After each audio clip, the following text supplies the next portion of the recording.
నవరసంబులుకు నాట్య మయూరియై మూల శబ్దంబుల మోక్షహంస. నవరసంబులుకు నాట్య మయూరియై మూల శబ్దంబుల మోక్షహంస. పరమ పవిత్రమౌ పరమాత్మ గీతయే నేడు నాట్యం బాడుచుండెగనుమా. పరమ పవిత్రమో పరమాత్మ గీతయే నేడు నాట్యం బాడుచుండెగనుమ. మునిరతనార్యులు మోదిల్లు శిష్యుండు, మునిరతనార్యులు మోదిల్లు శిష్యుండు సహజాచలుని కంఠ శబ్దరీతి.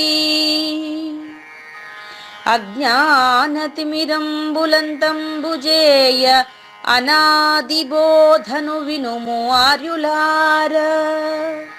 అజ్ఞానతిమిరంబులంతంబుజేయ అనాదిబోధను వినుము ఆర్యులార.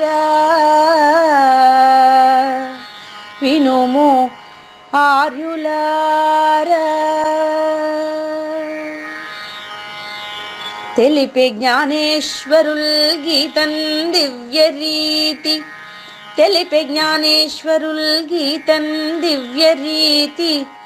ఆణిముత్యమీ గ్రంథము అచలులార. ఆణిముత్యమీ గ్రంథము అచలులార. ఆదరించిరి గీతను అచల ఋషులు గురుని వాక్కుగా గ్రహించి గురుతుగనుడు. ఆదరించిరి గీతను అచల ఋషులు గురుని వాక్కుగా గ్రహించి గురుతుగనుడు. హరి ఓం శ్రీ గురుభ్యో నమః. ఓం నమో భగవతే వాసుదేవాయ. ఓం నమో నారాయణాయ.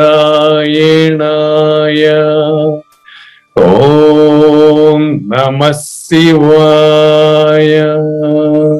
ఈ గీతా జ్ఞాన యజ్ఞ కార్యక్రమం మొదలై ఈ రోజుకి 182 రోజులైందండి. ఈ రోజు 183వ రోజు. ఈ గీతా జ్ఞాన యజ్ఞ కార్యక్రమం సంకల్పించి నిర్వహిస్తున్న విద్యాసాగర్ గురువు గారికి, వెంకటేశ్వర గురువు గారికి శ్రోతలందరి తరపున ధన్యవాదాలు, వందనాలు. ఈనాటి కార్యక్రమంలో పాల్గొన్న ఆత్మస్వరూపులైన శ్రోతలందరికీ కవిల్యాసనం తరపున, అలాగే శ్రీ శివరామ దీక్షితుల వారి అచల యూట్యూబ్ ఛానల్ తరపున కూడా హృదయపూర్వక స్వాగతం, వందనాలు. ఈనాటి కార్యక్రమంలో భాగంగా ఒక శివుడి పైన ఒక తత్వగీతం అండి. ఆట కదరా శివా, ఆట కథ కేశవా, ఆట కదరా శివ, ఆట కథ కేశవా, ఆట కదరా నీకు అమ్మ తోడు, ఆట కదరా నీకు అమ్మ తోడు. ఆట కదరా శివ, ఆట కథ కేశవా, ఆట కదరా శివ, ఆట కథ కేశవా, ఆట కదరా నీకు అమ్మ తోడు, ఆట కదరా నీకు అమ్మ తోడు.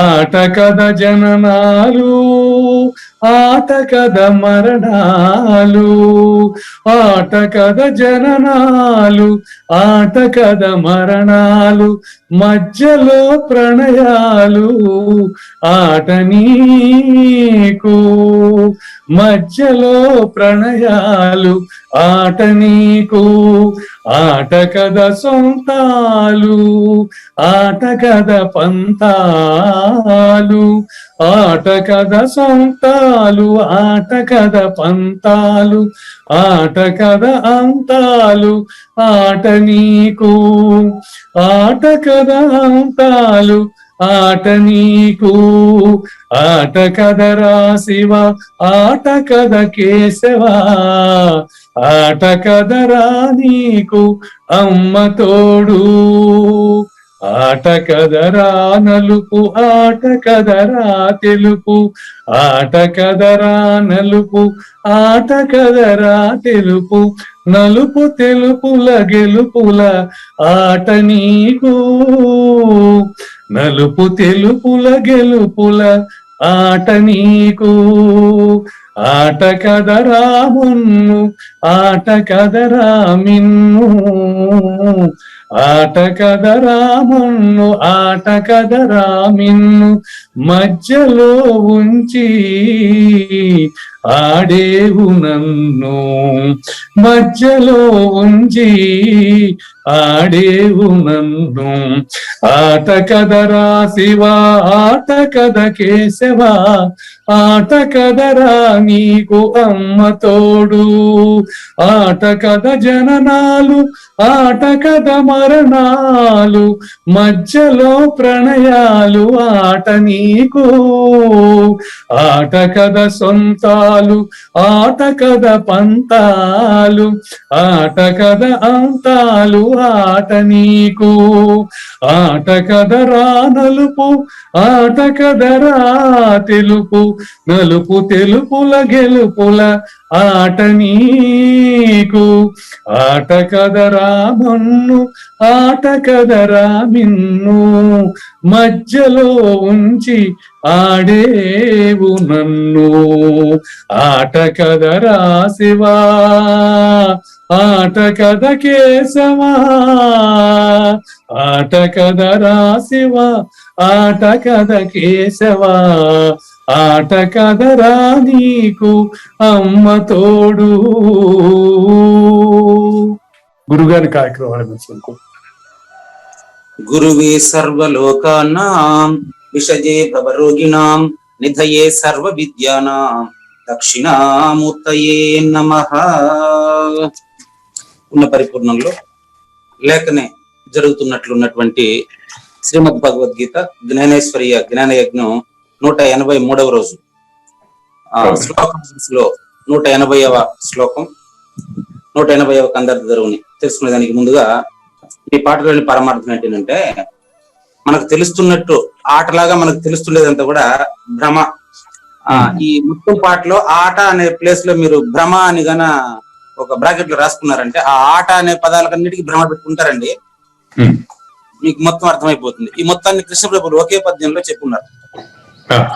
బ్రహ్మయ్య నిన్న పుట్టుక నిన్నను, బ్రహ్మయ్య నిన్న పుట్టుక నిన్నను, భ్రమకే నామంబులిట్టి భ్రమవే నీవు, భ్రమయి మేను జగత్తులు భ్రమ ఎరుకయు మరుపు రెండు భ్రమే భ్రమ వినరా. అంటే జననాలు మరణాలు ఆట అన్నారు, మధ్యలో ఉండేదాన్ని మీరు ప్రణయం అన్నారు. మధ్యలో ఉండేటువంటి ప్రణయం కాదు, ఈ మూడు కూడా జననము ప్రణయము మరణము ఇవన్నీ కూడా ఒక చోటనే జరుగుతున్నాయి, ఒక వస్తువుదే, దాని పేరు భ్రమ. జననం అనేది ఆకాశంలో జరిగినట్లుంటుందండి. జననానికి ఆకాశము, మరణానికి భూమి రాసుకోండి. చెప్తాను చూడండి, జననానికి ఆకాశం, మరణానికి భూమి రాసుకోండి. ఇప్పుడు మీరు మిన్ను మన్ను కూడా చెప్పారు ఆ పాటలో. మిన్ను అంటే ఆకాశం, మన్ను అంటే భూమి కదా. భూమి ఆకాశాల మధ్యలోనే జనన మరణాలు. ఇవన్నీ ఎక్కడ తోచబడినాయి, ఇవన్నీ ఉన్నట్లు ఎక్కడున్నాయి అంటే ఉన్న పరిపూర్ణంలో లేకనే తోచబడినట్లు ఉన్నటువంటి దాన్ని నిజమనుకొని భ్రమించి ఉండడం వల్లనే మనకి ఈ సమస్యలన్నీ. జననం ఆకాశంలో జరుగుతుంది కానీ మరణం కనిపిస్తుంది, జననం కనపడదు. కారణం ఏంటంటే రెండు నువ్వేనని తెలుసుకోకపోవడం వల్ల. అది విషయం.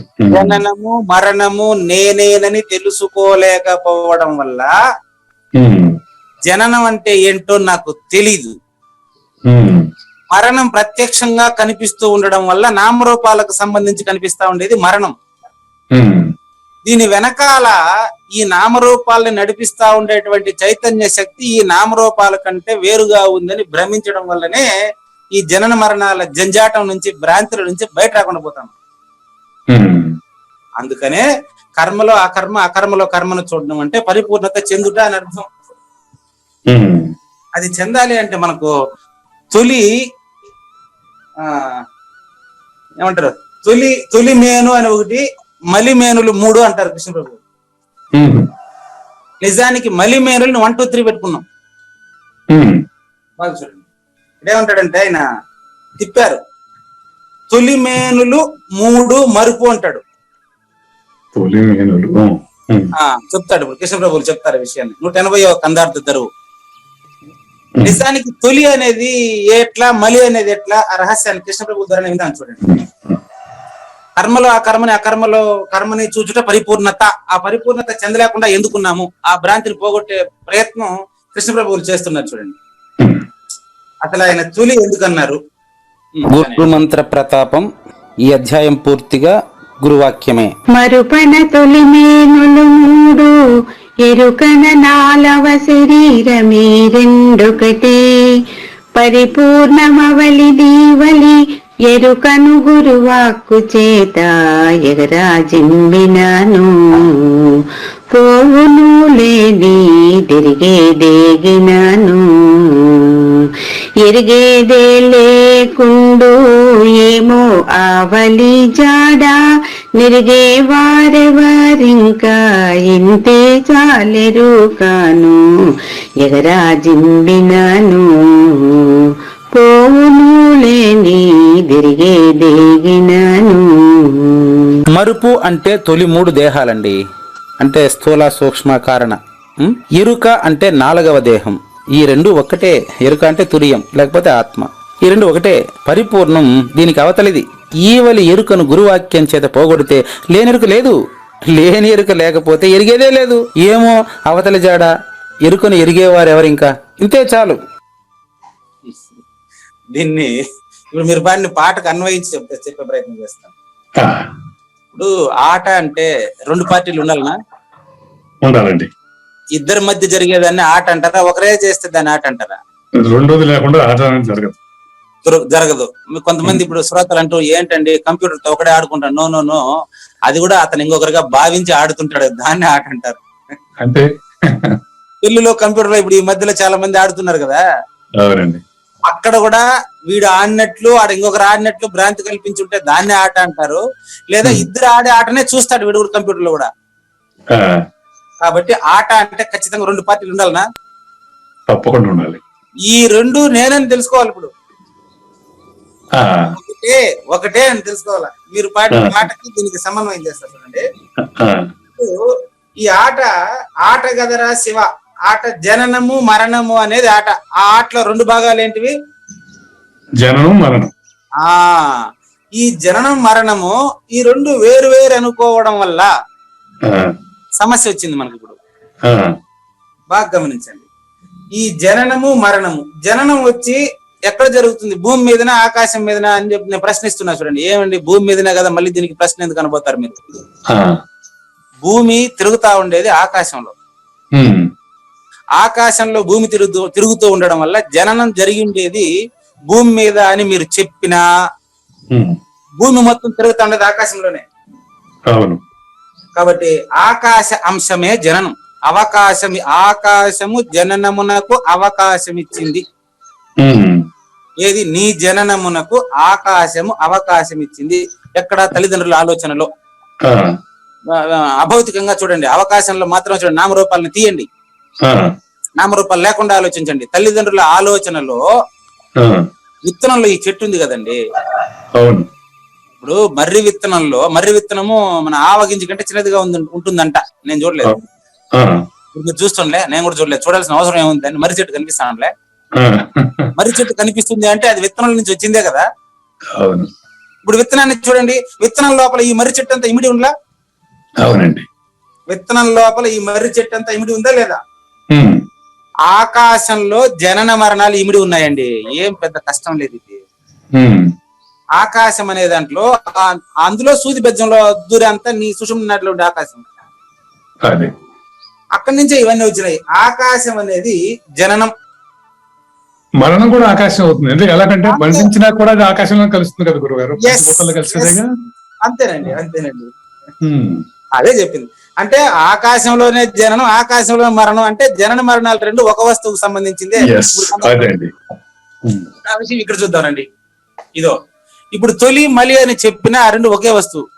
ఉమ్, ఇప్పుడు ఇక్కడ రండి. మరుపున తొలి మేనులు మూడు. చూడు, మరుపన్న తొలి ఎందుకు తొలి అన్నారంటే 10 మందిని ఎంచాలంటే ఎవడో ఒకడు ప్రారంభంలో ఒకరిని నామరూపాలతో ఉండే ఒక వస్తువుని చూపించే కదా ఎంచాలి.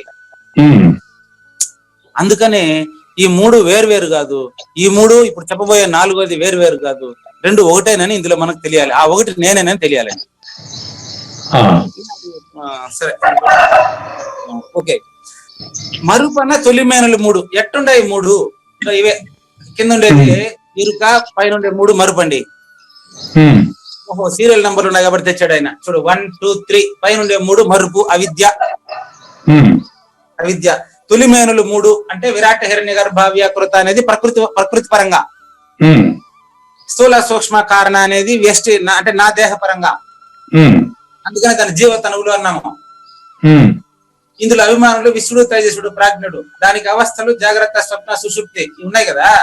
ఉమ్, ఇది అట్లా పెట్టుకోండి, నాకు అవసరం లేదు. మీకు అర్థమయ్యేట్టుగా చెప్పే ప్రయత్నం చేస్తాను చూడండి. ఉమ్, ఒక ఆపిల్ పండు 3 ముక్కలు అయిందండి. ఉమ్, ఆపిల్ పండు అనేది కింద ఎర్రగా ఉండేదండి. అవును. కింద 4వది చూడండి, ఉమ్, అదే ఆపిల్ పండు. దాంట్లో నుంచి ఈ 3 వచ్చినాయి. వచ్చినాయి అంటే తప్పు కదా. అదే లేదు. ఉమ్, ఇప్పుడు తీయాల్సింది 4వ దాన్ని.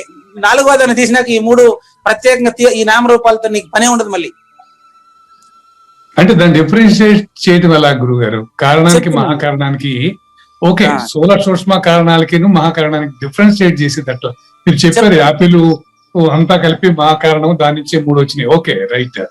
కానీ ఈ చెప్తాను. కారణం మహాకారణం అనే దానికి కారణం అనేది 2 కామన్ గా ఉంది కదా. చెప్తాను. ఆ, ఇప్పుడు చెప్తాను. కింద ఉండేటువంటిది ఉంది కదా ఎర్రగా, ఈ లైన్. ఉమ్, ఈ లైన్ ని సెల్ ఫోన్ లో ఉండేటువంటి లైన్ గా కాకుండా నువ్వుగా చూడు. చెప్తా. ఈ సెల్ ఫోన్ లో 4వది పరమాత్మ, మహాకారణం, ప్రత్యేగాత్మ, తురియము, ఓము, పరావాక్కు, లాస్ట్ లో ఎరుక అని పెట్టారు. ఉమ్, మీరు ఇప్పుడు ఏమని చూడాలి అంటే కందార్థ ధరలోకి పోయే ముందుగా మీకు విషయం చెప్తాను. ఇక్కడ మీరు అడిగిన ప్రశ్నకి అన్ని కలిపితే లాస్ట్ లో ఏమని చెప్తాం? లాస్ట్ లో ఏమని పెట్టినాడు ఆయన పట్టికలో? సర్వసాక్షి. కింద సర్వసాక్షి, కుడి పక్క లాస్ట్ లో ఎరుక. ఎరుక. అట్లే చూడండి, ఎరుక. ఎరుక అంటే ఇది ఆ 3 ఉంటేనే ఎరుక అంటారా? అది లేకుండా ఉంటే కూడా ఎరుక అంటారా? 3 లేకుండా ఎరుక అనలేం. అనలేము. కాబట్టి కింద లాస్ట్ లో రాశారు. ఆ, ఉండండి, దీని నుంచి ఆ 3 వచ్చినాయా? ఇది లేకుండానే అది వస్తుందా? 3లోంచే ఇది వచ్చింది, ఇది ఉంటేనే 3 ఉన్నాయి. కాబట్టి ఆ 2 ఒకటే. ఇప్పుడు మళ్ళీ చెప్తాను చూడండి, అట్లే వినండి. మీరు ఇక్కడి నుంచి వినండి. వినేది ఎక్కడి నుంచి వినాలి? మీరు కింద ఎరుకులో నుంచి వినాలా, అంతే. మరుపులో నుంచి వినరాదు. ఉమ్, ఇప్పుడు మాట్లాడుతా ఉండేది మరుపు అవస్థ. ఆ, ప్రస్తుతం మనం మాట్లాడుతా ఉండేది జాగ్రత్త, స్వప్న, సుషుప్తి. ఈ 3 ఏది? జాగృతి. ఈ జాగ్రత్తలో నుంచి మీరు వింటే అర్థం కాదు. ఉమ్, మీరు ఎక్కడి నుంచి వినాలి? ఈ 3 దాటిన స్థితి ఒకటి ఉంది కదా, దాన్ని విచారణ ద్వారా తెలుసుకుని వినాలి. ఆ, విచారణ ద్వారా తెలుసుకుని ఆ 4వ దాని నుంచి వినాలి. తురియం నుంచి వినాలంటారా? అవును అవును, ఉమ్, ఉమ్, వినండి. ఇప్పుడు చెప్తానండి. ఆ తురియము అనేది నిరాకారము. ఆ, ఆ, నిరాకారము, నిర్గుణము. ఏమంటారు? దాన్నే ఆత్మ అంటారు, అదే శూన్యం అంటారు, దాన్నే ఆకాశం అంటారు. గుర్తుపెట్టుకోండి ఎన్ని పదాలు. శూన్యం అదే, నిరాకారం అదే, నిర్గుణం అదే, చలాచలములు అదే, చలనము అదే, అచలనము అదే. ఉమ్, అది మళ్ళీ చూడండి, బాగా గుర్తుపెట్టుకోండి. ఇక్కడ నేను పరిపూర్ణ జోలికి పోలే. గుర్తుపెట్టుకోండి. ఈ ఇందులో నుంచి ఏది ఈ ఎరుకలో నుంచి అది లేనిది గుర్తుపెట్టుకోండి. అదేది కళ్ళలాగా తోచినది. మీరు ఎక్కడి నుంచి వినమంటున్నాను? ఎరుకలో నుంచి వినమంటున్నాను, అంటే 4వ శరీరంలో నుంచి వినమంటున్నాను. తురియ నుంచి వినమంటున్నారు. ఆ 4వ శరీరమే కళ్ళలాగా తోచింది. అదేమైంది, ఇక్కడ కలర్లు మారిపోయినాయి. ఆ కలరే కనపడలేదు. ఇప్పుడు ఇక్కడ ఈ మూడింట్లో ఎక్కడన్నా ఈ మొత్తం పచ్చ ఏదేదో ఉన్నాయి, కానీ ఆ ఎరుపు ఏడాడ కనపడలేదు. చూసుకోండి ఏమైందంటే 3 పండ్లుగా మారింది. 3 ముక్కలుగా మారింది. ఏంటి ఆ 3 ముక్కలు? ఒకటి స్థూలము, ఒకటి సూక్ష్మము, మూడోది కారణము. ఈ కారణాల గురించి వివరిస్తాను చూడండి. 2 రకాలుగానే తెలుసుకోవాలి మీకు. ఉదాహరణగా ఫస్ట్ చెప్పేటప్పుడు మీకు స్థూల సూక్ష్మ కారణ అంటే విశ్వ తేజస ప్రాజ్ఞ, జాగ్రత్త, స్వప్న, సుషుప్తి అని చెప్పారు. ఇప్పుడు ఇంకో రకంగా వినండి. స్థూలం అంటే ఇప్పుడు మీరు మాట్లాడుతూ ఉండేటువంటి మానవ దేహం క్లియర్. సూక్ష్మము అంటే దానికి అందులో శక్తిని, సత్తాని ఇస్తా ఉండేది. అది ఆత్మ, మనసు అనొచ్చు. ఆహా, ఎంత అనకూడదు. అది ఎట్ట ఆత్మ అనేది ఇక్కడ లాస్ట్ లో ఉండేది. మీరు మీ ఇష్టం కుదరదు. అంటే సూక్ష్మాన్ని మనం ఏ రకంగా తీసుకోవాలి? చెప్తాను. బెల్లము స్థూలం, బెల్లం స్థూలం, అందులో ఉండే తీపి సూక్ష్మం. క్లియర్ అండి. లేకుండా అది లేదు, అది లేకుండా ఇది, అన్ని ఒకటేనండి. చెప్తాను, పేర్లు మారుస్తున్నాం అంతే.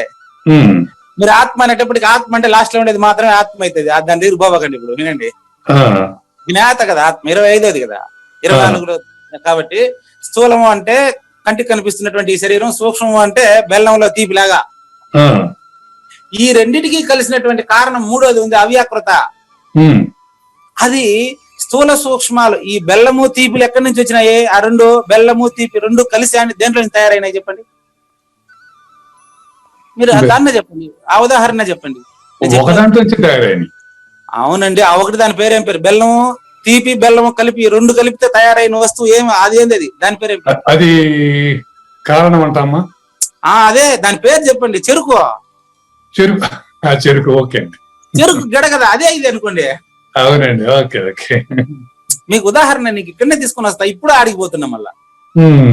ఇప్పుడు మీకు మా ఎరుకను తెలియజేయాలంటే నేను బెల్లము, తీపి, చెరుకు ఈ 3 వస్తువులు తీసుకున్నా. ఇప్పుడు ఈ 3 వస్తువుల్ని మీరు పక్కన పెట్టేవాలి.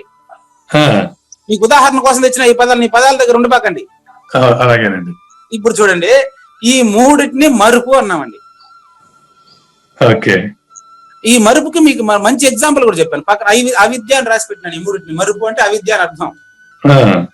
దీనికి ఎగ్జాంపుల్ కూడా చెప్తాను మీకు. ఇప్పుడు ఇది ఎట్టున్నాయి అంటే, ఇప్పుడు అవస్థల ప్రకారంగా, ఇప్పుడు చెప్పింది శరీరం పరంగా, ఇప్పుడు అవస్థల పరంగా చెప్తున్నా. ఈ 3టిని మరుపన్న తొలిమేనులు 3 అని కదా చెప్పారు.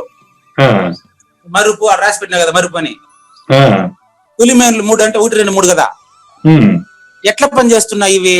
ఇప్పుడు జాగ్రత్తలో పనిచేస్తూ ఉన్నాయి, నిద్రపోయినప్పుడు స్వప్నంలోనూ అదే పనిచేస్తూ ఉన్నాయి, హాయిగా నిద్రపోయినప్పుడు మహాకారణంలో అంటే బెల్లము తీపిలాగా కనిపిస్తున్నటువంటిది ఏదో కాదు, చెరుకు ముక్కే.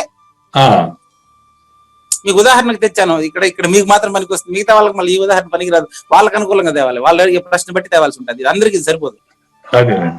చెరుకు, బెల్లము, తీపి ఈ 3 కలిస్తే ఒక వస్తువే అయింది. ఈ 3 వచ్చినటువంటిది. ఇందుకే చెరుకు ఆయన నుంచి వచ్చింది చెప్పండి. చెరుకు భూమి వికారమే. అది వచ్చింది ఆకాశంలో నుంచేనా కాదా? ఆకాశం నుంచి. అదే విధంగా ఆకాశం అనేది 4వది. అదే జ్ఞాత. అక్కడ అరూపంగా, ఏ రూపము లేకుండా ఈ రూపానికి సిద్ధంగా ఉండేదే ఆ ఎరుక. ఇప్పుడు ఆ ఎరుక ఎట్లయింది ఇప్పుడు చెప్తాను చూడండి. 3 ముక్కలుగా కోసినటువంటి యాపిల్ 3 ముక్కలు. ఇప్పుడు నంబర్లు చెప్పను, ఇంక నీకు నంబర్లు వదిలేయండి. ఈ 1, 2, 3 ఎందుకంటే తిప్పి వస్తా ఉంటాయి. దానికి ఏ నెంబర్ అని పెడతామా? దీంట్లో ఏది ముందని చెప్పేదానికి వీల్లేదు కదా.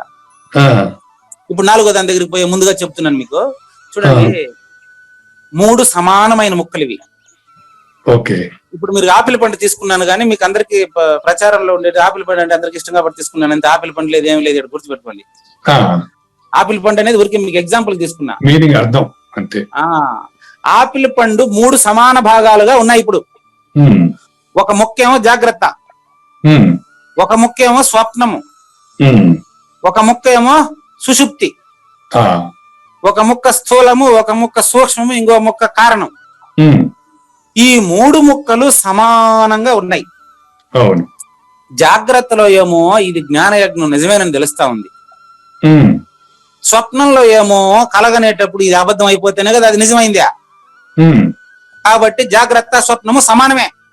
అవును. ఇది ఇది ఇప్పుడు ఇది నిజంగా ఉంది, అప్పుడు అది నిజంగా ఉంది. ఇప్పుడు మరి దాంట్లోకి వెళ్తాం, సుషుప్తిలోకి వెళ్తాం. ఉమ్, సుషుప్తిలో పోయి మనం చూసినట్లయితే చూసేదానికి నువ్వే కనపడట్లేదాడా. అవును. బెల్లము తీపి కనిపిస్తా ఉంది, చెరుకాడ కనిపిస్తా ఉంది. ఇప్పుడు బెల్లం అయిపోయిన తర్వాత ఉమ్, బెల్లము తీపి కలిసి మాట్లాడుతున్నాయి. అవును. బలమైన చెరుకు కనపడుతుందిగా. దీనికి మూలమైన చెరుకే నిద్ర. నేను చెరుకును చూడాలి అంటే వీటి వల్ల కాదు, మానవుడు ఊహించి తెలుసుకుంటున్నాడు అంతే. బెల్లం వల్ల కాదు చెరుకును చూసేదానికి, దానికి తెలివి లేదు. అది దానికి మానవోపాధి ప్రత్యేకమైంది. ఇప్పుడు బెల్లము చెరుకుతో మీకు పోల్చి స్థూల సూక్ష్మాలని కారణంతో పోల్చి చెప్పిన ఆపిల్ పండు 3 ముక్కలు సమానంగా ఉన్నట్లున్నాయి. 3 దేనికి అది నిజంగా తెలుస్తున్నాయి. ఈ భ్రమ ఏదో కాదు, ఆ 4వది కూడా భ్రమే. కింద ఎర్రగా కనిపిస్తుంది, అదే నిజమైన పెద్ద భ్రమ. అదేను ఆ భ్రమయ్య నిన్న పుట్టుక దాంట్లో నుంచి వచ్చినట్టుంది. కానీ ప్రతిరోజు నిద్రలేస్తే ఉన్న పరిపూర్ణంలో లేకనే జరుగుతున్నట్లున్న జ్ఞానయజ్ఞం అంటున్నాం. ఆ 4వ దాన్ని లేదని చెప్తున్నాను నేను అంతే. ఈ 3టిని లేదని చెప్పేదానికి 4వది ఆడుందా? అంతేనండి. ఆకాశం నుంచి ఉద్భవించిన అంతఃకరణ అంతా కూడా ఎరుకే కనుక అది లేదు. ఇప్పుడు చూడండి దీనికి ఎంత టైం, ఇరికే టైం ఎక్కువైందా? ఓకే సరే. మరుపు అంటే తొలిమేనులు 3 అంటే అదేండి. ఎరుకన నా లవ శరీరం గావట్లేదు, 4వ కాదు, నా లవ శరీరం. మీకు విచారణ కోసం నెంబర్లు వేసుకున్నారంతే. నా లవ శరీరం అంటే ఈ 3 ముక్కల్లో ఉండేటువంటిదే ఆ 4వది తనిగా 4వ నెంబర్ లో ఉందే చూడండి. ఇప్పుడు బెల్లము, తీపి, చెరుకు అనేది ఆకాశం కంటే వేరుగా ఉందా? లేదు. ఆకాశంలో కలిగిన నామరూపాలే కదా ఇవి. అవును. కాబట్టి ఇప్పుడు ఆకాశంలో ఉండే భ్రాంతిని తీసేస్తే కర్మలో అకర్మను చూస్తావు. మళ్ళీ నెక్స్ట్ శ్లోకంలో వచ్చి ఆకాశంలో భ్రాంతి ఎవరికి పడింది? ఆకాశానికే కలిగిందే, నాకు కలిగిందే? ఆకాశంలో నాకే కలిగింది. నాకే కలిగింది, దానికే కలిగింది. దేనికి? ఏదైతే భ్రాంతి మరి ఏదైతే భ్రాంతి చెందిందో దానికే భ్రాంతి కలిగిందని అదే తెలుసుకొని అదే లేకపోయిన తర్వాత చూసేవాడు ఎక్కడ ఉన్నాడండి? అవును గురుగారు, బాగుంది. క్లియరా? అంతే, క్లియర్ అండి, స్పష్టం. ఇప్పుడు మీకు మరుపు అంటే అర్థం తెలిసిందా? 3టిని కలిపి మరుపు అన్నారు. రెఫర్ చేస్తున్నా మళ్ళీ 176 కందార్థ దరువులో మరుపు, సుషుప్తి, మూర్ఛ అని చెప్పినారు. ఆ మరుపు వేరు, ఈ మరుపు వేరు. పదాలు ఎక్కడికెక్కడ అర్థాలు మారిపోతున్నాయి. మరుపు అంటే మీకు చెప్పినా కదా, వాల్మీకి రామాయణం రాసినాడని చెప్పేదానికి బదులు భారతం చెప్పినానని చెప్పే మరుపు అది వేరే. మరుపు, సుషుప్తి, మూర్ఛ అనేటప్పుడు అక్కడ వాడిన పదాలు వేరే, అక్కడ వాడిన అర్థం వేరే. ఇక్కడ మరుపు అంటే తొలిమేనులు 3 అంటే జాగ్రత్త, స్వప్న, సుషుప్తి 3 అవస్థల్లో తిరుగుతున్నటువంటి ఏదైతే ఉందో 3 అవస్థల్ని కలిపి మరుపు అనుకోండి. ఆ 4వది తెలిస్తే దాన్నే నిజమైన ఎరుక అనుకోవాలి. 4వది కాదది, 4వది.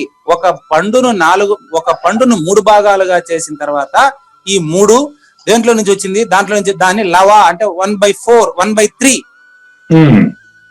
1/3 ఒక పండు 3 ముక్కలుగా కోసిందే ఇప్పుడు నడుస్తున్న 3 అవస్థలు నాది. 3 అవస్థలు నడుస్తున్నటువంటిది ఆ పండు 4వది అయిందా? విచారణ కోసం చెప్పినాము. నా లవ శరీరం 4వ శరీరం కాదు, నా లవ శరీరం. నేనన్నా దీన్నే ఇప్పుడు తేవద్దండి, అట్లే చెప్పేస్తానండి. దీన్నే కందపద్యం, దీనికి సమానమైన కందపద్యం ఒకటి ఉంటది. దాన్ని ఏం చెప్తారంటే నేనన్న అక్కడ కూడా లావట్లేదు. నేనన్న నా లవ దేహం, దీన్ని తిప్పు చెప్పాడు ఇంకా సులభంగా అంటాడు. నేనన్న నా లవ దేహము, మేనన్న నాలోని 3 మేనులు సుమ్మి. ఇదే కదా మీకు నేను విచారణకు మొదట చెప్పింది. అంతేనండి. ఫస్ట్ ఆ 4వ దాని గురించి చెప్పి దాంట్లో 3 లేవని చెప్పాను మీకు. ఇప్పుడు 4వది లేదని చెప్తున్నాను. నేనన్న నాలవ శరీరము మేనన్న నాలోని మూడు మేనులు సుమ్మి నేను మేనన్న నదొక్కటే నాలవ శరీరము ఈ రెండొకటే. ఇక్కడ మొదటి లైన్ లాస్ట్. అక్కడ చెప్పింది నేను మేనన్నదొక్కటే కానీ ఇది తన మూల మరయ కనరాదు సుమి. ఎక్కడ ఇప్పుడు పరిపూర్ణంలో వెతుకుదాం దీన్ని. దేన్ని వెతుకుతాము? ఈ మూడింటిని వెతుకుతావా, నాలుగోదాన్ని వెతుకుతావా? నాలుగోదాన్ని ఎలక్ట్రానిక్ ఉండదుగా, కనపడదుగా. మరి మరి పరిపూర్ణంలో నాలుగో దాన్ని వెతికి నాలుగోది లేదని తెలిసిన తర్వాత ఇప్పుడు జరుగుతున్నటువంటి కర్మలో అకర్మలో కర్మని ఎందుకు చూడలేరండి? అది అంతేనాది. చూడమని చెప్పేదానికి నేను వెళ్ళేదాడా? మాత్రమే నాది. నెక్స్ట్ దీన్ని కంటిన్యూ చేస్తున్నారు. రెండో లైన్ చూసుకోండి. పరిపూర్ణము ఆవలిది. ఎవలిది? నాలుగో శరీరం కంటే ఆవలిది. ఆ నాలుగో శరీరం ఏడుంది? నేనే కదా అది. ఆవలిది ఆవలేది ఈవలేది యతని దాసునికి తెలిసితే మోక్షము తెలియకున్న బంధము కల వంటిది బ్రతుకు ఘనునికి తెలిసితే పరిపూర్ణము ఆవలిది. ఆవల ఈవల అని చెప్పేటోడు ఎవరుండారయ్యా? అచల పరిపూర్ణ గురుమూర్తి శ్రీ వెంకటేశ్వర స్వామి ప్రత్యక్షంగా పగడాల వెంకటేశ్వర అవధూత స్వామి చెప్తా ఉంటే మళ్ళీ ఆవల ఈవల ఏడుండదు చెప్పండి? పరిపూర్ణము ఆవలిది. ఇప్పుడు ఆవలి తెలిసిపోయిన తర్వాత తెలిసినోడు ఉన్నాడా? మీరే కదా చెప్పారు ఇంతకుముందు నాలుగోది ఏడుంది అన్నారు కదా. పరిపూర్ణం ఆవలిది. ఈవలి ఎరుకను గురువాక్కు చేత. ఇవంతా ఏమంటారు దాన్ని? గౌణం అంటారంటే ఉపాంగాలు అంతే. చెప్పే మాటలన్నీ లేవు. ఇప్పుడు మనం మాట్లాడే మాటలు ఏడున్నాయి? ఇప్పుడు పరిపూర్ణం తెలిసిన తర్వాత గురువు దాసుడు గురుపుత్రుడు కూడా ఎరుకుంటుందా చెప్పు? పరిపూర్ణం ఆవలిది. ఈవలి ఎరుకను గురువాక్కు చేత ఎగర జిమ్మినాను. గురువాక్యం చేత నువ్వు ఎగర జిమ్మేది పోయింది. అది అట్టే సిండి తిరీక్షణములో నా గురువాక్యం చేత ఏమైంది? ఇప్పుడు ఎల్ల లోకములన్నీ ఎండమావులంచు మళ్ళీ జన్మకు రాని మార్గంబు చూపించి ఉళ్ళక్కి ఎరుకంటిరి సద్గురు ఉత్తబయలుందంటిరి పరమేశని మహిమలు సద్గురు పరమ భక్తులు గన్నరు శరణన్న భక్త జన వరుల దగ్గర తీసి శిరమందు కరమిడి పరిపూర్ణ అచల బోధ ఈ విధంగా ఎరిగించదలచి మీరు సద్గురు ధరల జన్మించినారు పరమేశని మహిమలు సద్గురు పరమ భక్తులు గన్నరు. ఇంకేడ ఎరుకయ్యా? ఎగరజిమ్మేదానికి ఏడుంది? అది ఎగరజిమ్మేదానికి అది ఏడుంది చెప్పు? కాబట్టి గురువాక్కు చేత ఎగరజిమ్మినను పోవు. ఏది పోవు? ఇక్కడ రెండు అర్థాలు చెప్తాను మీకు. గురువాక్యం లేకపోతే పోవు, ఉంటావు. అదే నేనే అచ్చిన మార్చలేదు చూసుకోండి. మూడో లైన్ స్టార్ట్. పోవును ఆడ ధృతం పెట్టుకున్నా నేను అర్థం కావడం కోసం. ఎగరజిమ్మినను పోవును. నువ్వు గురువాక్యం లేకపోతే గురువు సరైన గురువు ఈ విధంగా నీకు విశ్లేషించి చెప్పకపోతే పోవు, ఉంటావు. జనన మరణాలు కలిగి ఉంటావు. ఆట గద రాసి ఆటలాడుకుంటానే ఉంటావు. కాబట్టి పోవు లేనిది. చూడండి, పోవు లేని ఎరిగేది. గమనించండి, లేని ఎరిగేది. నాలుగోది ఏడున్నదని మీరే చెప్పేశారు ఇంతకు ముందు. అంతే కదా. ఎప్పుడు ఎండమావి అని తెలుసుకోకపోతే దాని వెనకాల పడుతూ ఉంటారు. అదే ఇప్పుడు చెప్తారు. గురుపీఠం దాటి కొంచెం పోయిన తర్వాత మళ్ళీ మామూలుగా అన్ని దొరుకుతాయి. మళ్ళీ ఎండమావి వెనకాల పడతారు. అదే చెప్పేది. పోవు లేని ఎరిగేది ఏగినను. కృష్ణ ప్రభువులు అట్లా చెప్పిస్తున్నారు. మన దగ్గర ఏం చేద్దాం? సగం సమయం దాటిస్తాను. లేని ఎరిగేది ఏగినను. చూడు, మీరు చెప్పిందే ఎరిగేదే లేకుండు. ఏది లేదు ఇప్పుడు? ఆ నాలుగోది అనుకుంటుండేది లేదు. అది లేనప్పుడు ఇందులో జీవించేదానికి నీకు దాంతోనే జీవించేదాన్ని నొప్పా? ఇప్పుడు జీవిస్తా ఉండే జీవితమే కష్టం. పరిపూర్ణంతో జీవించేది సులభం అండి. అవునండి, యాక్చువల్ గా అర్థం చేసుకుంటే అదే ఈజీ. చూడండి, పోవు లేని ఎరిగేది ఏగినను. ఏగితే ఎరిగేది లేకుండా ఏమో ఆవలి జడ ఎవరిని అడుగుతావా? కావాలంటే ఎన్నో ఉంటాయి, లేదనుకుంటే అసలు ఏం అవసరం లేదు. అది ఏమో ఆవలి జాడ. ఆవలి జాడ అంటే సూచన, పరిపూర్ణ సూచన అయిన తర్వాత అని అర్థం. పరిపూర్ణ సూచన అయిపోయిన తర్వాత ఆవలి జాడ ఇరిగేవారు ఎవరింకా, చెప్పడానికి నేనున్నానా, అడిగేదానికి నువ్వుండావా, పరిపూర్ణ బోధ సూక్తిరత్న ద్వయం. కాబట్టి ఇంతే చాలు, ఇంతే చాలు. కాబట్టి ఇది మాయా వినుడు వినుడు మాయా విగాధ వినుడి మనసారా. ఈరోజు సమయం లేదు దానికి, ఈరోజు ఎట్లా దాన్ని పూర్తి చేయాలి శ్లోకాన్ని. కాబట్టి ఇరిగేవారు ఎవరింకా, మీరు ఆట చెప్పారు, నేను అది వేరే చెప్తాం అనుకున్నా, ఇప్పుడు మీ పాట వచ్చేసింది కూడా చాలు. అది మాయావి అండి, నాలుగోది మాయావి. దాని మాయ ఈ మూడు ఏది ముందు ఏది వెనక చెప్పలేము. కారణంలో నుంచి ఈ రెండు పనికి బయటపడిపోతున్నాయి. చెరుకులో నుంచే బెల్లము తీపి వచ్చేసినట్లు, చెరుకు బెల్లము తీపి, తీపి బెల్లంలో లేదా, కొన్ని చెరుకులో లేదా, చెరుకులోనూ తీపి ఉంది, బెల్లంలోనూ తీపి ఉంది, తీపిలోనూ తీపి ఉంది. సుషుప్తిలోనూ ఎరుకు ఉంది, సుషుప్తిలోనే మెలకు ఉంది. అవును, సుషుప్తిలోనే కళ ఉంది, సుషుప్తిలోనే మెలకువ ఉంది. సుషుప్తిలో నుంచే కలగంటున్నావు, సుషుప్తిలో నుంచే మేలుకుంటున్నావు. అవును, ఈ మూడు కలిసి ఉండేది తురియంలో. అది నా లవదేహం, నాలుగోది కాదు. మూడు ముక్కలుగా చింపేసిన పేపరే నాలుగోది. ఇప్పుడు 4 తనిగా ఉంది చెప్పబోయా. 3 ముక్కలుగా చింపేసిన పేపరే నాలుగోది. 4 భూతాలకు అవకాశం ఇచ్చింది దాన్ని ఆకాశం అని చెప్పాలి. తనిగా ఆకాశానికి సపరేట్ ఉనికి లేదు. ఎరుకేడు తనిగా సపరేట్ గా దానికి లేదు. ఉపాధి లేకుండా స్థూలం లేకుండా సూక్ష్మం లేదు, సూక్ష్మం లేకుండా స్థూలం లేదు. ఈ రెండు లేకుండా సుషుప్తిని గురించి చెప్పేదానికి మనిషి లేడు. ఈ మూడింటిని చెప్పడానికి ఎరుకుండాలి. అదే నాలోది, అదే నేను. అది గురువాక్యంతో పోయింది. ఇప్పుడు ఎవరిని అడుగుతావు? గురువాక్యంతోనే పోవాలి, లేకపోతే పోదు.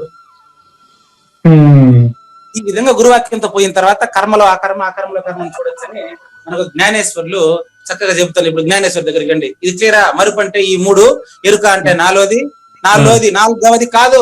నేను కూడా కావతి ఇచ్చి చూసుకోండి. నాలుగవది కాదు, నా లవ అంటే ఆ ఒకటే ఈ మూడయింది. ఆ ఒకటిని తెలుసుకుని దాన్ని ఎగర చిమ్మితే ఈ మూడింటిని నేను పోగొట్టాల్సిన అవసరం లేదు. సృష్టిని బట్టి తోయాల్సిన పని. అందుకే ఎడం పక్క సున్న పెట్టారు. ఓంకి ఎడం పక్క సున్న అంటే అదే, అది లేదు. ఇది సూచన అండి. దీన్నే మనకు కర్మలో అకర్మ, అకర్మలో కర్మ అని మనకు చెప్తున్నారు, చక్కగా వివరిస్తున్నారు ఆయన ఏం చెప్తారు చూస్తాం.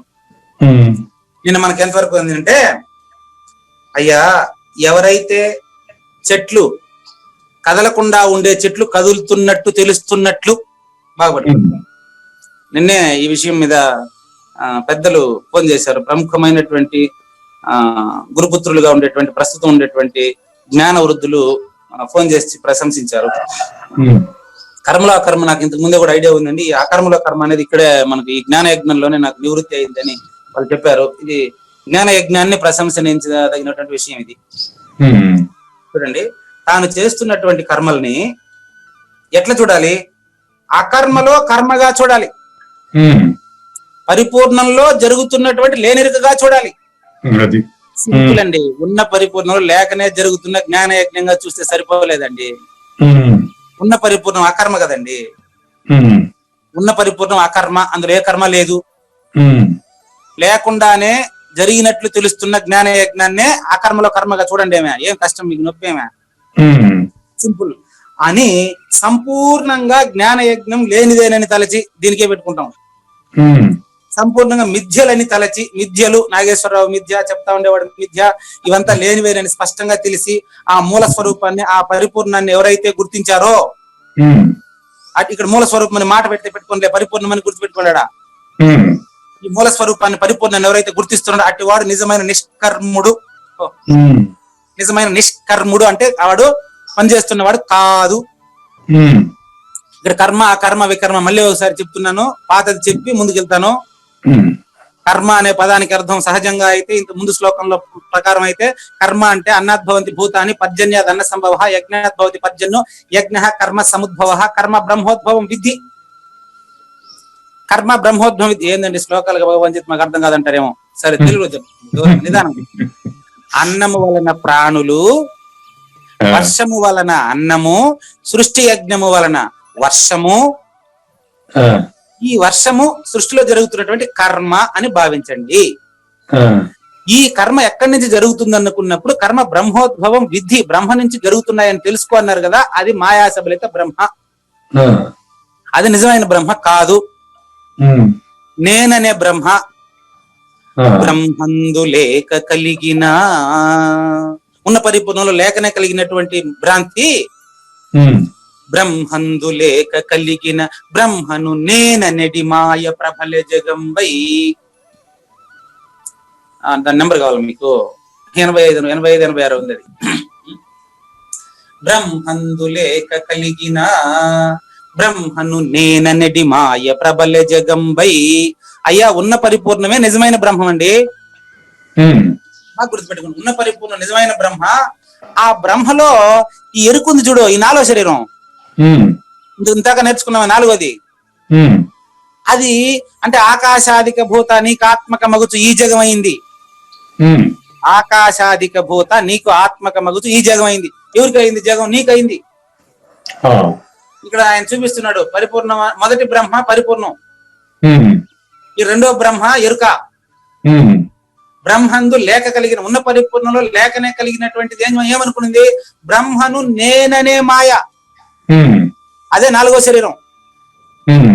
చెప్పి 4వ శరీరం అదే. ఏమైంది అది? ప్రబల జగంబై.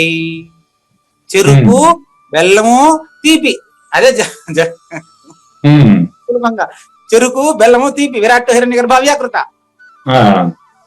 అట్లా మారింది కదా. దీనికి ఏం పని ఇప్పుడు? దేనికి? బ్రహ్మకి ఏం పని? అదో బ్రహ్మను గని తాను ఏగుట్టే ఎగరాజిమ్మోయి. కృష్ణ ప్రభువులు బ్రహ్మను గని పరిపూర్ణాన్ని చూసి, ఇప్పుడు ఆయన అండర్లైన్ చేసినట్టు దాని పైన ఉండేది పరిపూర్ణం కదా, దాన్ని చూసి తాను ఏగుటే. ఎవరు లేకుండా పోవాలి ఇప్పుడు? అదో పక్కన తాను ఏగుటి. తాను అనేది ఎవరు ఇక్కడ? అదో మళ్ళీ చెప్పారు, బ్రహ్మననే మాయకు పని. ఇంటున్నటువంటి నీకేనయ్యా పని. చెప్తా ఉండేవాడు ఎరుకను తగిలించుకొని చెప్తా ఉంటాడు. చెప్తా ఉండేవాడు నీలో ఉండేటువంటి ఓంకారాన్నే తగిలించుకొని. ఆయనకు ఓంకారం లేదయ్యా. చెప్తా ఉండే ఆయన కృష్ణ పరమాత్మకు ఓంకారం లేదు. అది లేదు. ఆయన గుర్తుపెట్టుకోండి, ఆయన ఓంకారానికి తగిలించుకొని చెప్తాడు. అప్పుడప్పుడు కోపం నటిస్తాడు, సంతోషం నటిస్తాడు. అవంతా ఆయన నటనలు. మనకు సహజాతము, ఆయనకు ఉండేది పరిపూర్ణ సహజము. గుర్తుపెట్టుకోండి, మనకు సహజాతం. మనలో ఉండే కోపమే కదా మనకు వచ్చింది అంటాం. ఆయనకు లేని కోపాన్ని తెచ్చిపెట్టుకుంటాడు అవసరమైనప్పుడు. కాళీతో నా తన్ని నాడమ్మా అని చెప్తారు, అవధూత స్వామి చెప్తారు. కాళీతో కూడా తన్ని బోధ చెప్పాడంట. అంటే అవధూత స్వామి కాలుతో తన్నాడు అంటే ఇప్పుడు ఉండే వాళ్ళంతా నేను కూడా కాలుతో తంతానని కాదు, తన్నాలని కూడా కాదు. అని అర్థం ఏంటంటే వాళ్ళు బ్రహ్మన్ అనే మాయను తెచ్చిపెట్టుకొని చెప్తారండి. గురువు గారు గుర్తుపెట్టుకోండి. కాబట్టి కర్మ అంటే ఇప్పుడు ఏమైంది మీకు? మళ్ళీ ఆడి నుంచి అడిగొచ్చాను చూడండి. కర్మ అంటే సృష్టి జరుగుతున్నటువంటి కర్మ అనుకుంటారు కదా, ముందు అనుకున్నాం అది. ఆ కర్మ లేనిదే. మళ్ళీ చూడండి, ఇప్పుడు ఇది క్లియరా? దాని తెలుగు వచ్చేసాను చూడండి. ఉన్న పరిపూర్ణంలో లేకనే తోచినటువంటి ఎరుక నేను పరిపూర్ణం అనుకునింది. ఇప్పుడు ఇది ఏం చేయాలి? దీని భ్రాంతి వదిలించుకోవాలంటే గురువాక్యం చేత ఆ పరిపూర్ణాన్ని చూసి ఇది లేదని ఇదే తెలుసుకోవాలి. క్లియర్ గుర్తుపెట్టుకోండి. దీనికి కర్మ అంటే సృష్టి కర్మ, అకర్మ అంటే సృష్టి కర్మ జరగకుండా ఉన్నటువంటి అచల స్థితి. ఈ చలమే అచలంగా ఉన్నటువంటి స్థితి అకర్మ అనుకుంటారు. ఇది ముందు కథ. ఇప్పుడు చెప్తాండి అట్ట కాదు. కర్మ అంటే అర్థం ఏంటంటే ఇక్కడ చూడండి, కర్మలో అకర్మ. కర్మలో అకర్మ, జరుగుతూ ఉండే పని కూడా పరిపూర్ణుడికి లేనిదే. కర్మలో అకర్మ. ఈ రోజు శీర్షిక ఏం పెట్టామంటే చూడండి, ఎరుకలో పరిపూర్ణుడు. ఎరుకలో పరిపూర్ణుడు రాసుకోండి. ఈ శీర్షికలో ఇది చాలా క్రిటికల్ పొజిషన్. దీన్ని మీరు గురువు దగ్గర విచారించుకోండి. వాళ్ళ శీర్షికని ఎరుకలో పరిపూర్ణుడు, పరిపూర్ణంలో ఎరుక. దీన్ని విచారించుకుంటే ఈ రోజు సారాంశం అంతా వచ్చేస్తుంది. ఎరుకలో పరిపూర్ణుడు, పరిపూర్ణములో ఎరుక. బాగా గుర్తుపెట్టుకోండి. ఎరుకలో పరిపూర్ణుడు అంటే మనకు పాఠం చెప్పాయనండి. ఎరుకలోకి వచ్చి ఆయన చెప్పాలా? పరిపూర్ణుల నుంచి చెప్తాడా? చెప్పడు. నీ కొరకు నేను మేను దాల్చుకుని పూని వచ్చిన వాడు అన్నట్టుగా శిష్యునికి, అర్హత కలిగిన శిష్యునికి చెప్పేదాని కోసం ఆయన ఎరుకను తగిలించుకొని చెప్తాడు. ఉమ్, మనకట్ట కాదు, ఎరుకే అణువణువున నిండిపోయి ఉండదు మనకు. ఉమ్, ఆ నాలుగోది జాగ్రత్తగా, స్వప్నంగా, సుషుప్తిగా, భ్రాంతి చెందుతూ ఈ మూడే నిజం అనుకొని పరిగెత్తానం మనం. ఉమ్, ఈ మూడు పక్కన పెట్టి ఆ నాలుగో దాంట్లో ఉండి గానే వింటేనే ఆయన చెప్పేది అర్థమైంది. ఆయన తగిలించుకునేది నాలుగోది. ఈ మూడిట్లోకి అసలు రాడు. అవసరమైతే నువ్వు మూడిట్లోకి పోయినప్పుడు గుర్తు చేస్తాడు అంతే. ఉమ్, ఆయన నాలుగో దాన్ని తగిలించుకొని చెప్తాడు మనకు. ఉమ్. గుర్తుపెట్టుకోండి. క్లియరా? క్లియర్ అండి. ఇక్కడ స్పష్టంగా ఏంటంటే నిజ బ్రహ్మ అంటే పరిపూర్ణంలో లేక కలిగిన ఎరుక జగమైంది, తానే నిజ బ్రహ్మాన్ని భ్రమపడుతోంది, పరిపూర్ణ. నాగేశ్వరరావు గారు, దీని నెక్స్ట్ పేజ్ జరుగుతుంది. దీని నెక్స్ట్ పేజ్ జరుగుతుంది, దాని తర్వాత పేజీ. కాబట్టి మూల స్వరూపం గుర్తించడం అంటే ఇక్కడ పరిపూర్ణాన్ని గుర్తించిన తర్వాత అతను నిష్కర్ముడు అయిపోయినాడు ఆయన. అది దీని తర్వాత పేజీ అండి, దీని తర్వాత పేజీ ఇంకా పైకి, ఇక్కడ ఇక్కడ అక్కడ అక్కడ చూడండి. అది అంతే అంతే, ఇదే స్టార్టింగ్ నుంచి పెట్టండి ఈ పేజీని. ఆయన ఎవరు మనకు పాఠం చెప్తా ఉండే ఆయన నిష్కర్ముడు అయిపోయినాడు. ఇది మనకు తెలియాలి కదా. అవును. దానికోసం నిష్కర్ముడు కర్మను తగిలించుకొని మనకు చెప్తున్నాడు. చూడండి, ఎరుకల్లో పరిపూర్ణుడు పాఠం చెప్తా ఉంటే కూడా పరిపూర్ణుడే. ఆయనకు సహజ సిద్ధం అయిపోయింది పరిపూర్ణత. అంటే అతను పాత్ర పోషిస్తున్నాడు అంతే. అంతేనండి. ఎట్లా చెప్తున్నాడు ఆయన, జ్ఞానేశ్వరు చెప్తున్నారు.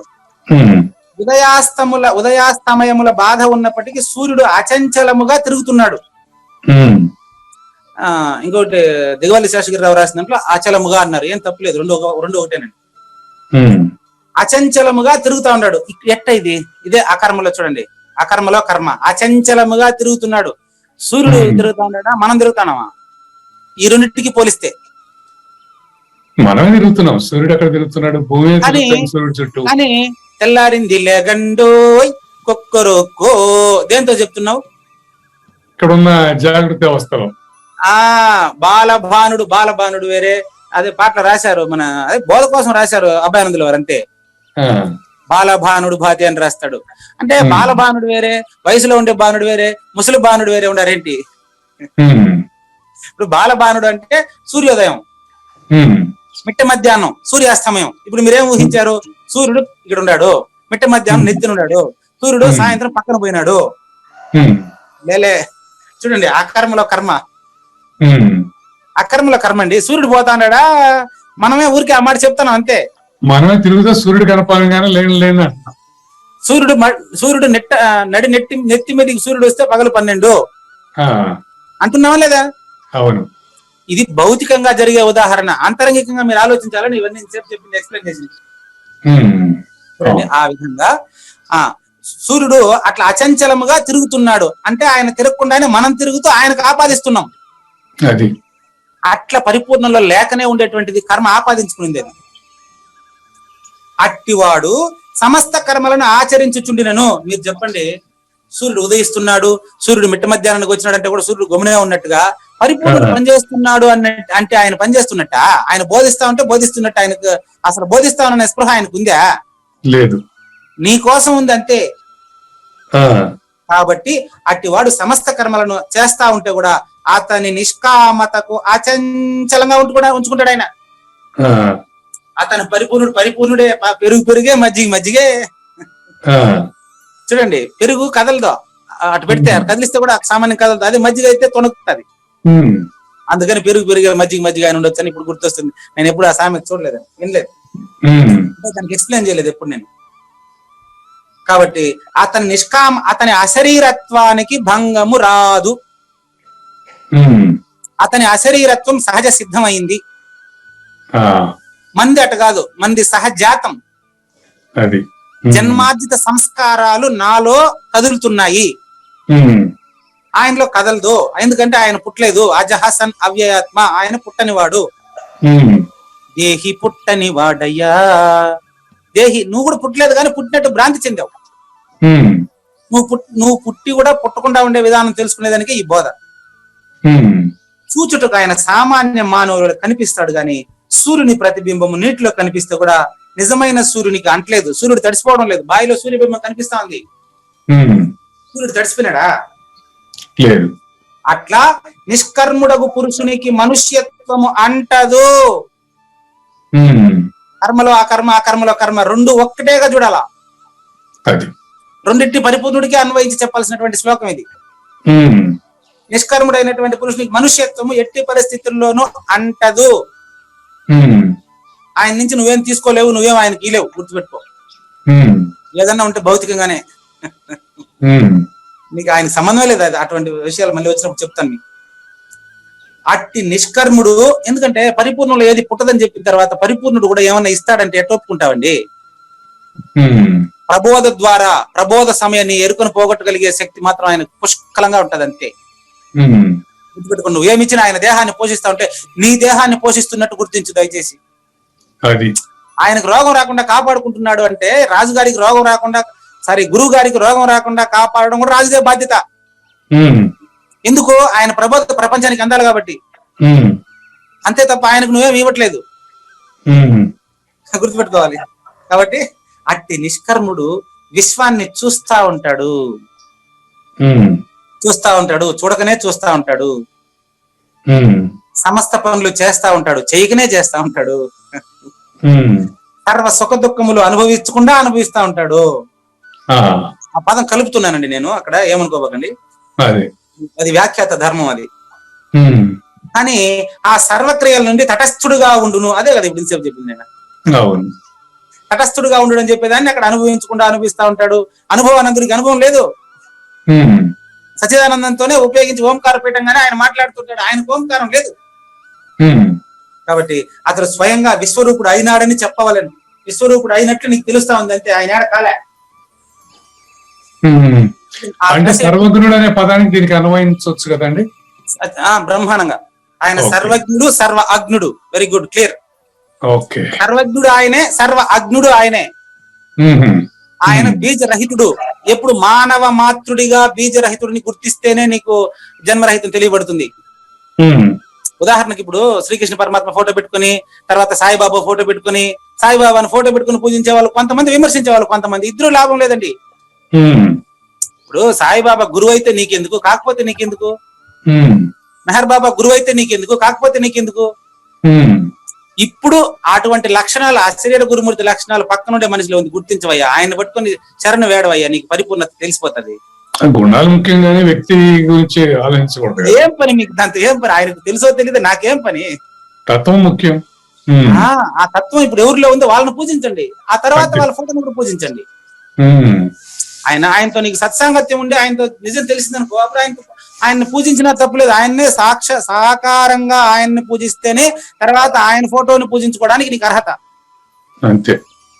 ఊరికి కేవలం ఆయన ఫోటోని పెట్టి పూజించుకుని అది నాకేదో ఇస్తుంది అనుకుంటే అది భ్రాంతి. అందరూ కాబట్టి ఒకటే అది కదా. సత్కర్మ. వినండి, ఫోటోని పెట్టుకుని విగ్రహారాధన చేయడం సత్కర్మ, దాన్ని దూషించడం దుష్కర్మ.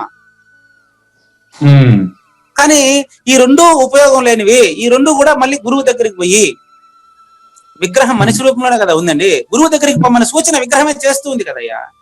ఉమ్, ఆ విగ్రహం రూపంలో ఉండేటువంటి మనిషిని ఆశ్రయించి ఆయనకు పూజించి అటువంటి అశరీర గురుమూర్తిని గుర్తించి ఆయనతో తెలుసుకోండి అని చెప్పడం, అక్కడ అంతే, ఇంకేం లేదు. ఉమ్, అందుకే వస్తున్నానండి. ఆ దశ ఎట్లుంటది, ఇది పరిపూర్ణత చెందినటువంటి దశ ఎలా ఉంటుంది చూడండి. ఉమ్, 32వ ద్విపదార్థ దరువులో ఆయన బాలరామ స్వామి పంతులు చెప్తున్నారండి ఇవాళ జ్ఞాన యజ్ఞంలో. ఉమ్, ఆ పరిపూర్ణత చెందినటువంటి దశ. ఆ దశతో సర్వము అటు వెళ్ళిపోయే, ఏది కనుగొనుటకు ఏమీయూ లేదు.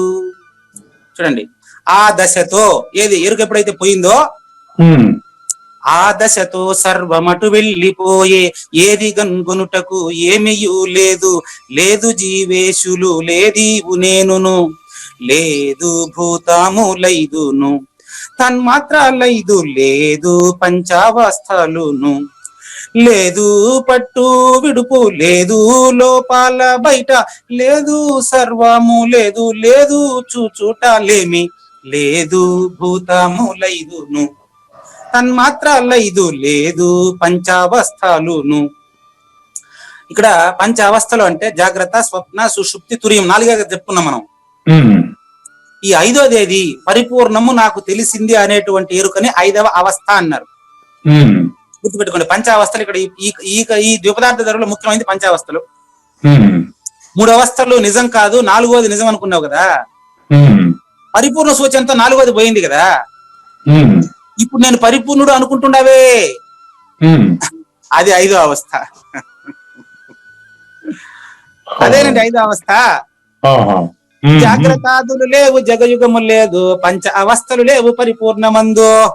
ఉమ్, కాబట్టి పరిపూర్ణంలో పంచ అవస్థలు లేదని తెలిసిన తర్వాత చూచుట లేమి.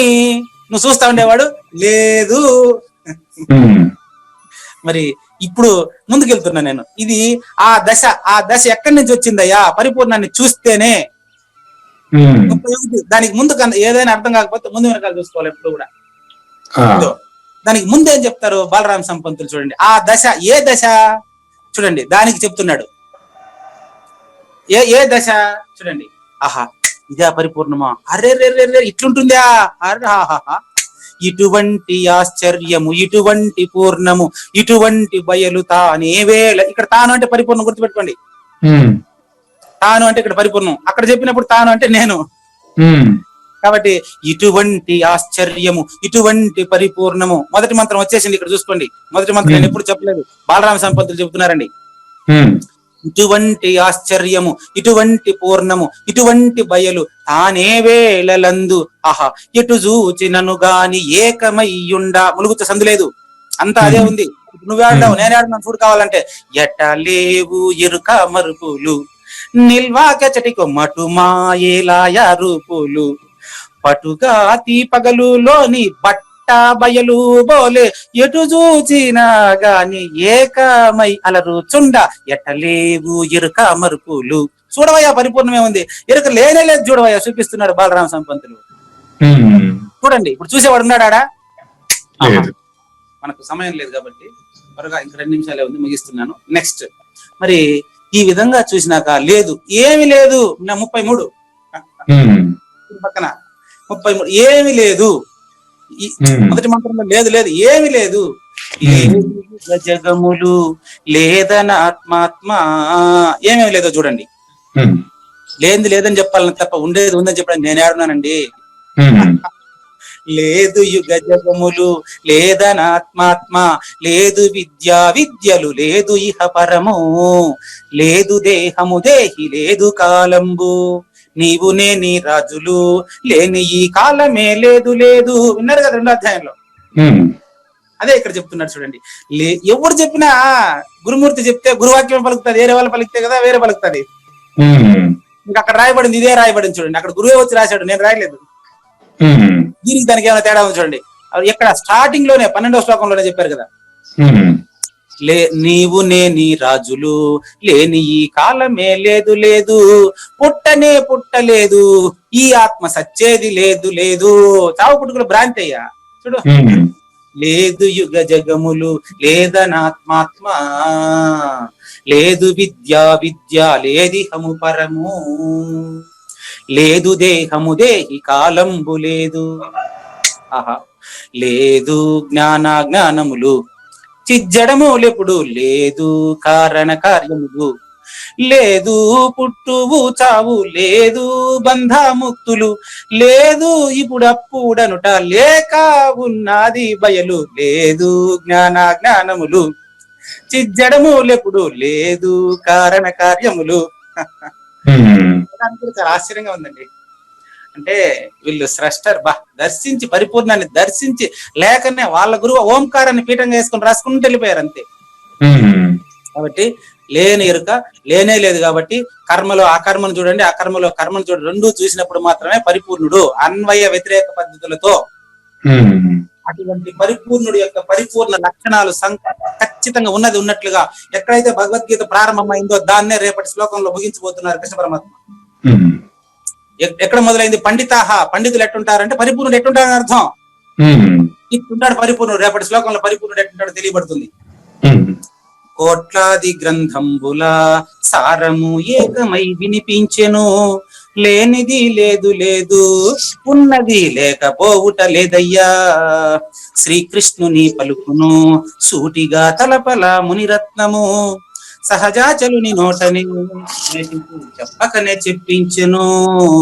అందుకే మనమంతా కూడా కర్మయంద కర్మను ఆ కర్మయందు కర్మను సమముగా చూచువాడు సమస్త కర్మలు చేయువాడే. అదే దీన్ని జ్ఞానేశ్వరులు ఎట్ట ముగించారు చూసారు కదా, అతడే స్వయముగా విశ్వరూపుడైనాడని చెప్పవలెను. ఇదో అదే కదా కృష్ణ పరమాత్మ సమముగా చూచువాడు సమస్త కర్మలు చేయువాడే. అంటే కర్తే అకర్త అకర్తే కర్త ఎట్ట తెలుసుకున్నారా? నువ్వు పరిపూర్ణుడైతేనే తెలుస్తుంది, కాబట్టి తెలియదు. ఈ గుట్టు తెలిసినతడు అర్జున ధీమంతుడనబడునయ్యా. ఆ ధీమంతుడు ఎట్టుంటాడో రేపు చెప్తారు అతని గురించి. సద్గురాత్మ మంగళం అమ్మ కానివ్వండి. జయమంగళం నిత్య శుభమంగళం జయతు జయమంగళం మహోత్సవమంగళం. జయమంగళం నిత్య శుభమంగళం జయతు జయమంగళం మహోత్సవమంగళం. శ్రీ బృహద్వాశిష్ట సిద్ధాంతమును చేసి జనన మరణ భ్రాంతి జడుపు బాపి. శ్రీ బృహద్వాశిష్ట సిద్ధాంతమును చేసి జనన మరణ భ్రాంతి జడుపు బాపి. అచల సాంప్రదాయమవనిలో నెలకొలిపి అందించినట్టి శివరాములకును. జయమంగళం నిత్య శుభమంగళం జయతు జయమంగళం మహోత్సవమంగళం. మెప్పైన బోధలచ తిప్పలు బాపిన అప్పయ్య మంత్రియు అచల గురులు. మెప్పైన బోధలచ తిప్పలు బాపిన అప్పయ్య మంత్రియు అచల గురులు. పరశురామ సీతారామ స్వామి ప్రభులు నరసింహయోగి గురువర్యులకును.